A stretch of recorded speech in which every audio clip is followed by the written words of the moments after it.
Bismillahirrahmanirrahim. Assalamualaikum warahmatullahi wabarakatuh. Jumpa lagi dengan Ibu.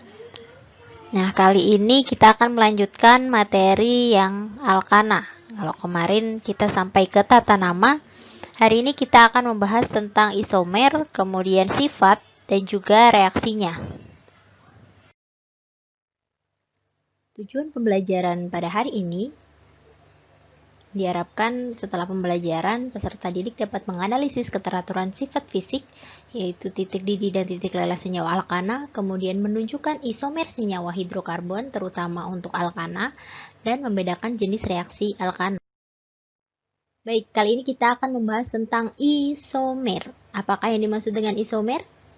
Nah, isomer adalah peristiwa di mana senyawa karbon mempunyai rumus molekul yang sama, tetapi berbeda dalam strukturnya. Ya, ingat, jadi rumus molekulnya sama, tetapi strukturnya berbeda. Nah, contohnya apa? Contohnya misalnya senyawa dengan rumus molekul C4H10 ternyata mempunyai dua struktur yang berbeda. Apa saja? Nah, yang pertama, nah ini strukturnya struktur lurus ya, namanya adalah N, karena C-nya ada 4 berarti butana. Dan apalagi yang satunya? Nah, ini adalah struktur untuk yang bercabang. Ini rantai utamanya. Nah, kita beri nomor misalnya 1, 2, 3. Berarti 2 metil propana. Oke. Jadi yang satu namanya N-butana, kemudian yang kedua adalah 2-metil propana. Dengan rumus molekulnya mereka sama-sama C4H10. Nah, untuk keisomeran dari alkana ini tergolong keisomeran struktur, yaitu cara atom-atom saling berkaitan. Keisomeran dapat terjadi karena perbedaan kerangka atau rantai induk dan posisi cabang. Jadi namanya tadi keisomeran struktur. Jadi yang berbeda strukturnya. Ya, ada yang rantai lurus, kemudian bercabang dan posisi cabangnya. Nah, itu menyebabkan keisomerannya.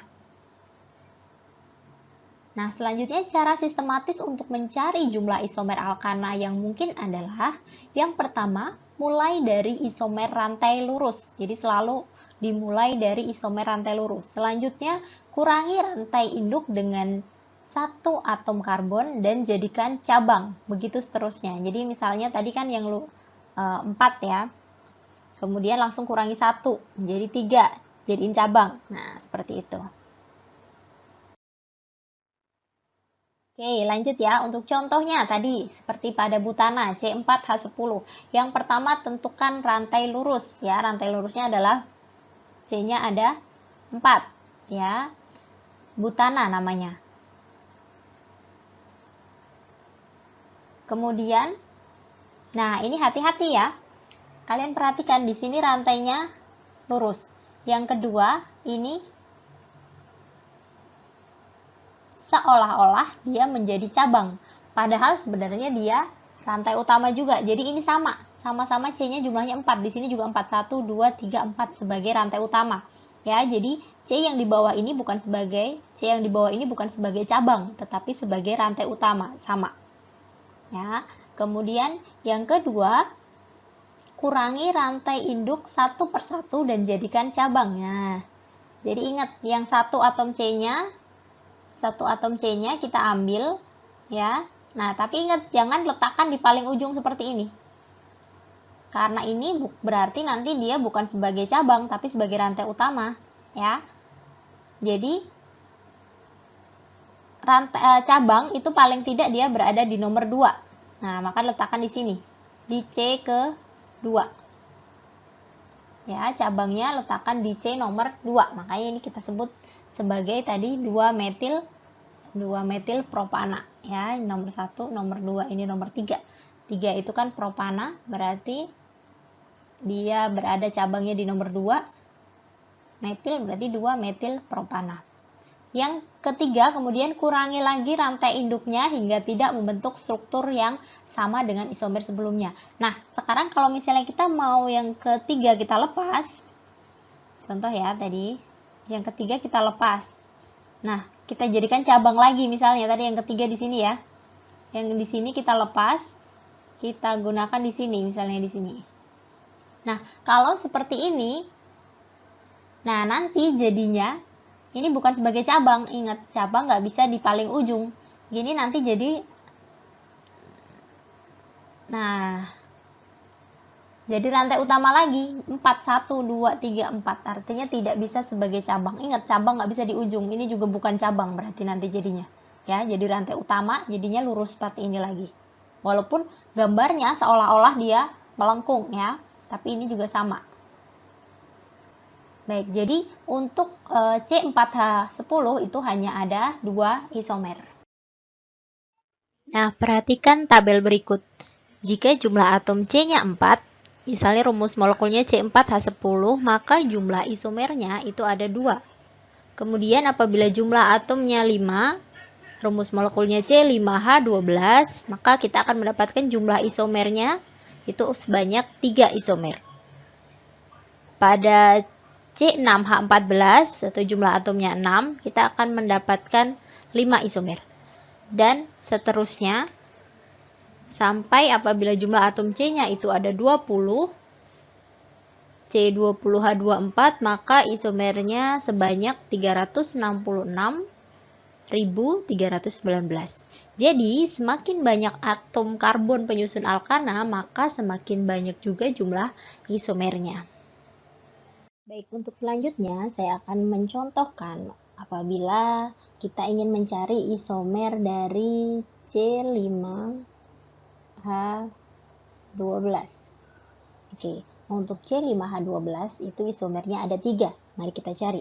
Yang pertama, kita coba buat untuk yang ingat, kalau mencari isomer yang pertama kali adalah cari rantai lurusnya dulu. C5 berarti untuk C-nya 5. 1, 2, 3, 4, 5. C-nya 5. Oke, selanjutnya, nah, kalau sudah, baru kita tulis atom hanya CH3, CH2, CH2, dan CH3. Ini untuk rantai lurusnya, namanya adalah N-pentana. Selanjutnya, 1. Nah, 1 ini kita ambil, kita gunakan sebagai cabang. Oke, berarti misalnya 1, 2, 3, 4. Rantai utamanya tinggal 4 ya. 1 kita letakkan sebagai cabang. Nah, ingat ya, jangan sekali-kali meletakkan cabang di tempat yang paling ujung. Misalnya di sini atau di sini, ya, jangan. Ya, jadi cabang itu minimal di nomor 2 untuk cabang yang metil, ya. Ingat, kalau yang etil, nah itu juga jangan di nomor 2 dari ujung, harus minimal di nomor 3. Tapi di sini nggak bisa ya, nomor 3 nggak ada. Hanya nomor 1, 2, sini juga 1, 2. Nah, misal kita letakkan di sini. C. Oke. Jadi kita kemudian 1, CH3, CH2, CH, CH3, CH3. Berarti penomorannya dari sini. 1, 2, 3, 4. Namanya adalah 2 metil butana. Nah, selanjutnya yang ketiga, bisa nggak kalau misalnya di sini cabangnya tadi yang 1 kita pindah ke sebelah sini misalnya. Oh, ternyata namanya kalau pindah dari sebelah sini berarti penomorannya juga pindah dari sebelah kiri. Namanya tetap sama, 2 metil butana. Artinya itu bukan isomer. Nah, berarti sudah tidak ada kemungkinan lain ya untuk meletakkan tempat meletakkan cabang. Hanya ada 1. Ya, kalau sudah berarti kita coba ambil 1 lagi. Kita coba ambil 1 lagi, kita letakkan sebagai cabang lagi. Kalau diambil 1 berarti rantai utamanya sudah tinggal 3 sekarang. 1, 2, 3. Oke. Berarti kemungkinan cabang hanya diletakkan di Satu di sini, dan satu lagi di mana berarti? Di atasnya. Oke, itu tinggal kita kasih CH3, CH3, CH3. Nah, di sini atom C di sini karena sudah mengikat 4 jadi sudah. Berarti namanya adalah, kita beri nomor 1, 2, 3. Berarti namanya 2,2 dimetil propana. Oke, ini namanya seperti ini. Jadi C5H12 dia memiliki 3 macam isomer. Oke, selanjutnya untuk sifat alkana. Sifat fisik alkana itu yang pertama adalah kelarutan dalam air. Jadi semua hidrokarbon merupakan senyawa non-polar seperti CCl4 atau sedikit polar. Itu di etil eter dan benzena sehingga tidak larut dalam air. Kemudian kedua, pada suhu dan tekanan yang biasa C1 sampai C4 alkana pertama itu berwujud gas. Jadi dari metana sampai butana itu wujudnya adalah gas. Kemudian C5 sampai C17 itu berwujud cair. Sedangkan C18 atau lebih besar dari ke atas itu berwujud padat. Nah, yang ketiga, titik cair, titik didih, dan massa jenis alkana meningkat seiring dengan bertambahnya jumlah atom karbon dalam molekul. Selanjutnya untuk titik didih dan titik lebur. Jadi titik didih dan titik lebur dari senyawa alkana ini relatif rendah.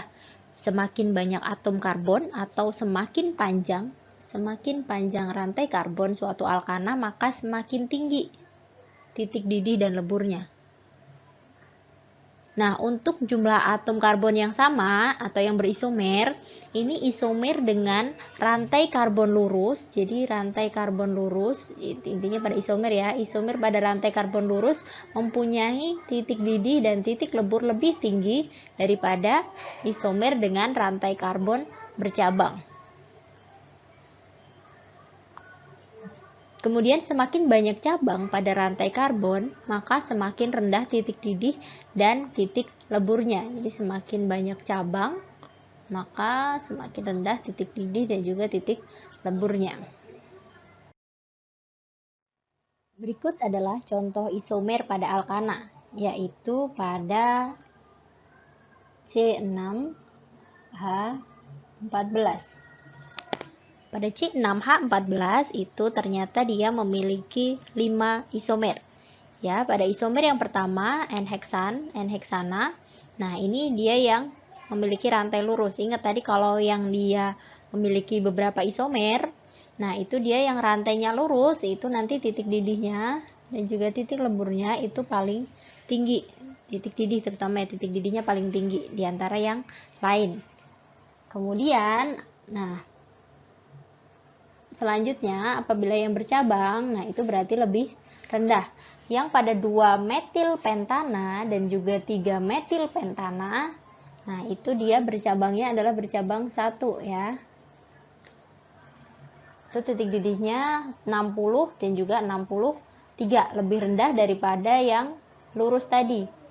Yang N-heksana itu 69. Nah, begitu juga kalau misalnya cabangnya kemudian bertambah menjadi bercabang 2, nah nanti titik didihnya lebih rendah lagi, yaitu 50 pada 2 metil butana, 2,2 dimetil butana, maaf, dan 58 pada 2,3 dimetil butana. Itu lebih rendah daripada yang bercabang 1 tadi, 2 metil pentana dan juga 3 metil pentana. Untuk sifat kimia dari alkana, yang pertama itu tidak reaktif, kemudian yang kedua ada reaksi alkana, ada reaksi pembakaran, substitusi atau halogenasi, dan juga reaksi eliminasi. Reaksi-reaksi alkana. Jadi yang pertama ada pembakaran dengan gas O2 atau oksigen. Nah, ini kemungkinannya ada 2. Yang pertama adalah pembakaran sempurna. Kalau sempurna berarti pembakaran dengan jumlah oksigen yang cukup, sehingga akan dihasilkan CO2 atau karbon dioksida dan H2O atau uap air. Sementara bisa juga terjadi pembakaran tak sempurna. Kalau tak sempurna berarti yang dihasilkan bukan CO2 tetapi CO saja atau karbon monoksida dan H2O. Nah, ini yang berbahaya ya. Dan juga biasanya akan timbul juga jelaga atau partikel karbon. Nah, contohnya, nah ini untuk pembakaran dari propana. Ya, ini contoh pembakaran sempurna. Ya, C3H8 ditambah dengan O2, 5O2 menjadi 3CO2 dan 4H2O. Jadi kalian harus ingat-ingat lagi penyetaraan reaksi ya. Jika nantinya koefisiennya di sini belum ditulis, nah kalian bisa menemukan sendiri. Ya, misalnya C3H8 ditambah O2 menjadi CO2 plus H2O. Nah, di sini C-nya itu 3, berarti di sini juga harus 3 ya. Berarti di sini depannya kita kasih 3. Selanjutnya H, atom H di sini di sebelah kiri 8, di sebelah kanan 2, hanya 2. Berarti agar sama-sama menjadi 8 di sini harus dikalikan 4. Nah, berarti tinggal atom O-nya. O-nya di sebelah kanan ada 3 kali 2 itu 6 ditambah dengan 4 kali 0. 4 kali 1, maaf. 4 kali 1 berarti 10 ya. 6 tambah 4 berarti 10. 6 ditambah 4 berarti 10. Berarti O2 yang di sebelah kiri harusnya ada 5. Nah, maka penyetaraannya menjadi seperti ini. Nah, gitu ya. Oke, selanjutnya yang reaksi kedua adalah reaksi substitusi. Reaksi substitusi, ingat, substitusi itu pergantian. Penggantian. Jadi penggantian apa? Atom H oleh atom atau gugus lain. Contohnya, nah ini CH4. Kita gambarkan seperti ini. Tambah dengan Cl2. Nah, maka hasilnya, nah di sini atom H yang ada di sini CH4 dan atom Cl itu bertukar. Hasilnya menjadi apa? Menjadi CH ini diganti menjadi Cl, di sini berubah menjadi H, tukeran ya. Berarti menjadi CH3Cl ditambah dengan HCl. Selanjutnya reaksi eliminasi. Eliminasi itu berarti reaksi eliminasi. Kalau kita eliminasi berarti kan ada yang dilepas ya. Nah, berarti ini pembentukan ikatan rangkap dengan melepaskan gugus atom pada senyawa. Contoh pada C2H6 atau pada etana. Sini atom H. Nah, dilepas. Jadi atom H ini kita lepas. Nah, dilepas berarti menjadi atom C-nya menjadi CH. Di sini CH2, di sebelah kiri CH2, di sebelah kanan juga CH2. Ya, tapi ikatannya yang awalnya tadi rangkap tunggal, dia menjadi ikatan rangkap 2. Jadi CH2 kemudian rangkap 2 CH2. Ya, kenapa? Karena kan tadi C di sini CH2 berarti dia hanya mengikat 2 atom H ya. Ini hanya mengikat 2 atom H. Berarti agar karena dia punya 4 tangan, berarti di sini ikatannya harus ikatan rangkap 2. Berarti dia mengikat ikatan rangkap 2 berarti kan 2 butuh 2 ikatan, kemudian mengikat 2 atom H berarti 4. Sama di sebelah sini juga. CH2 mengikat 2 atom H, kemudian ikatannya rangkap. Berarti 4 sudah. Ditambah dengan, nah ini tadi 2 atom H yang lepas. Nah, berarti tambah H2O. Nah, untuk soal-soal latihannya, yang pertama coba kalian cari atau buatlah isomer dari C7H16. Saya ulangi, buatlah isomer dari C7H16. Selanjutnya, untuk soal nomor 2, hidrokarbon berikut yang bukan isomer dari heksana adalah, nah kalian pilih salah satu dari A sampai E. Yang A 2,3 dimetil butana, kemudian yang B 2,2 dimetil propana, yang C 2,2 dimetil butana, yang D 2 metil pentana, dan yang E 3 metil pentana. Selanjutnya yang ketiga, perhatikan struktur beberapa hidrokarbon berikut. Ada struktur nomor 1, struktur nomor 2, struktur nomor 3 dan struktur nomor 4. Nah, pertanyaannya adalah isomer ditunjukkan oleh titik-titik-titik. Kalian pilih salah satu. Yang A 1 dan 2, yang B 1 dan 3, yang C 1 dan 4, D 2 dan 3, E 3 dan 4. Kalian pilih jawaban yang paling tepat. Oke, demikian. Terima kasih. Ini materi untuk hari ini ya, jadi tentang isomer dan juga sifat dan reaksi yang terjadi pada alkana. Nah, berikut dengan contoh-contoh soalnya. Jadi silahkan kalian kerjakan contoh-contoh soalnya. Terima kasih atas perhatiannya. Wassalamualaikum warahmatullahi wabarakatuh.